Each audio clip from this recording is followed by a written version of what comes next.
ایک شعر مفتی احمد یار خان نعیمی علیہ رحمت نے اپنی کتاب میں ذکر کیا کہ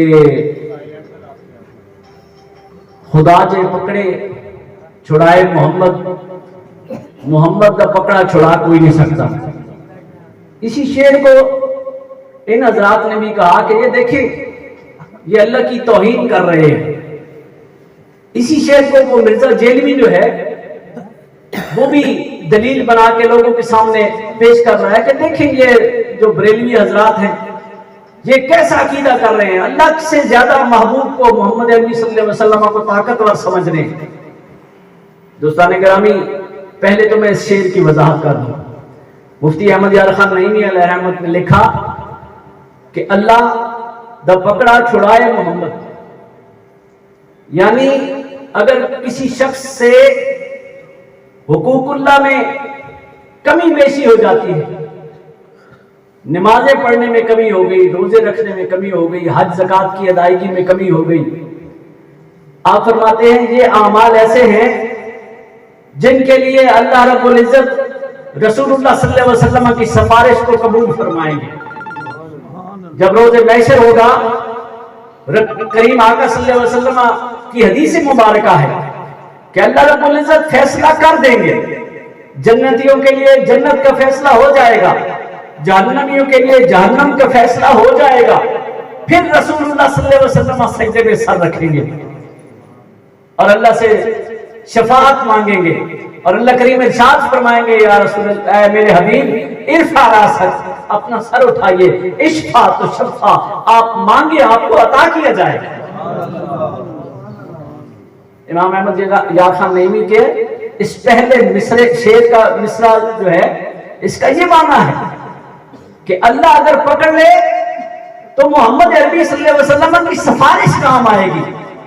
لیکن دوسرا مصرع آپ فرماتے ہیں محمد کا پکڑا چھڑا کوئی نہیں سکتا۔ آپ کا مقصد یہ ہے کہ جو شخص توہین رسالت کا مرتکب ہوتا ہے،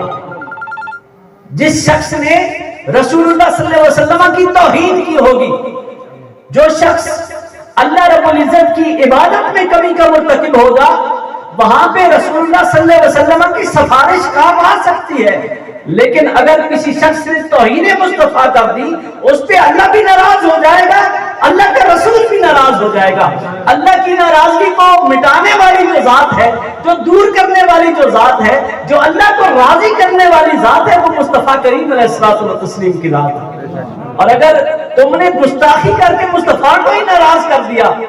تو آپ فرماتے ہیں محمد کا پکڑا چھڑا کوئی نہیں سکتا۔ اس کا مطلب یہ کہ جو توہین مصطفیٰ کا مرتکب ہوگا اس کا سفارشی محمد بھی نہیں ہوگا، اور خدا تو پہلے ناراض ہوگا، اس کو وہاں پہ راضی کون کرائے گا؟ لیکن اس وضاحت کے باوجود ہمارے علماء جو ہیں، علماء اہل سنت، یہ ارشاد فرماتے ہیں کہ عوام، کیونکہ اس کی تشریح کرنی پڑتی ہے نا، جیسے میں نے آپ کو تشریح کر کے سکھایا، تو آپ فرماتے ہیں عام عوام کے سامنے یہ شعر پڑھنا صحیح نہیں ہے، اس لیے کہ عام عوام جب اس شعر کو سنیں گی اور اگر وہ اس کی تشریح نہ سمجھ سکے تو ان کے ذہن میں یہی بات آئے گی جو ہم پہ اعتراض کیا گیا ہے کہ ہم محمد صلی اللہ علیہ وسلم کی طاقت کو نعوذ باللہ اللہ کی طاقت سے زیادہ سمجھتے ہیں، اور ہم یہ کہتے ہیں کہ اللہ نے اگر ہمیں پکڑ لیا تو مصطفیٰ کی سفارش چھڑا دے گی، لیکن رسول اللہ صلی اللہ علیہ وسلم نے اگر گرفتار کر لیا تو اللہ میں طاقت ہی نہیں ہے کہ وہ ہمیں معاف کر سکے۔ اس کا یہ قطعاً مطلب نہیں ہے، نہ ہمارے اہل سنت و جماعت کے علماء کی یہ رائے ہے۔ اس کے باوجود ہمارے اہل سنت و جماعت کے علماء یہ کہتے ہیں کہ یہ شعر عوام الناس میں پڑھنا صحیح نہیں ہے، ہم اس کے قائل نہیں ہیں، عوام میں یہ شعر نہیں پڑھنا چاہیے، اپنی تقریروں میں یہ شعر نہیں پڑھنا چاہیے، کیونکہ یہ لوگوں کا عقیدہ برباد کرتا ہے۔ اس لیے ہم پہ یہ اعتراض نہیں آتا کہ ہم جو ہے وہ اس شعر کی جو غلط تشریح ہے اس کے مطابق رسول اللہ صلی اللہ علیہ وسلم کو قوت والا اور طاقت والا مانتے ہیں۔ ہمارے علماء نے اس شعر کو جس نظر سے کہا ہے وہ توہین رسالت کی نظر سے کہا ہے کہ اگر رسول اللہ صلی اللہ علیہ وسلم کی توہین کا ارتکاب کرو گے تو اللہ کی بارگاہ میں نہ رسول کی سفارش رہے گی، نہ اللہ راضی ہوگا، تو پھر ٹھکانہ جہنم ہی ہوگا۔ اور رسول اللہ صلی اللہ علیہ وسلم کو جو اختیار ہے اس کے متعلق ہم اس کلی اختیار کے مالک نہیں ہے کہ اب اللہ کچھ کر ہی نہیں سکتا، یا اللہ کی مرضی نہ بھی ہو تو رسول اللہ صلی اللہ علیہ وسلم ہمیں چھڑا لیں گے. نہیں، پہلے اللہ کی رضا ہوگی، پہلے اللہ کی رضا ہوگی، اور جس شخص کے لیے اللہ چاہے گا اس کے لیے رسول اللہ صلی اللہ علیہ وسلم سفارش کریں گے، اس کے لیے رسول اللہ صلی اللہ علیہ وسلم سفارش کریں گے. یہ بات اپنے ذہن میں بٹھا لیں کہ اللہ کا نبی اللہ تعالیٰ کی مرضی کے خلاف ایک قدم بھی نہیں اٹھا سکتا. نبوت عطا ہی اس ہستی کو کی جاتی ہے جو اپنی زندگی کا ایک سانس اللہ کے حوالے کر دیتا ہے، اور پھر اس کو اپنے وجود میں اختیار نہیں رہتا. نبی کی تو بڑی ذات ہے، صدیقین تو بہت بڑے مرتبے کے ہیں، شہداء کا تو بہت ہی بڑا مرتبہ ہے. جو اللہ تعالیٰ کا ولی ہوتا ہے جب وہ مقام غوثیت پہ پہنچتا ہے، صوفیاء لکھتے ہیں کہ جو غوث کے مقام پہ پہنچ جاتا ہے، جس کو قطبیت کا تاج پہنا دیا جاتا ہے، اس کی زندگی ایسی ہو جاتی ہے کہ وہ اپنی زندگی کا ایک سانس بھی اللہ کی مرضی کے بغیر نہیں لیتا. اس کی زندگی بھی ایسی ہو جاتی ہے کہ وہ اپنی زندگی کا ایک قدم بھی سنت مصطفیٰ سے ہٹ کے نہیں اٹھاتا، اللہ کی رضا سے ہٹ کے وہ نہیں چلتا. تو جب اللہ کے ولی کی یہ کیفیت ہے کہ وہ اللہ تعالیٰ کی مرضی کے بغیر اپنا کوئی قدم نہیں اٹھاتا، تو اللہ کے نبی کے بارے میں ہم یہ کیسے سوچ سکتے ہیں کہ اللہ کی مرضی نہ بھی ہوگی تو وہ ہماری سفارش کریں گے؟ نہیں. آپ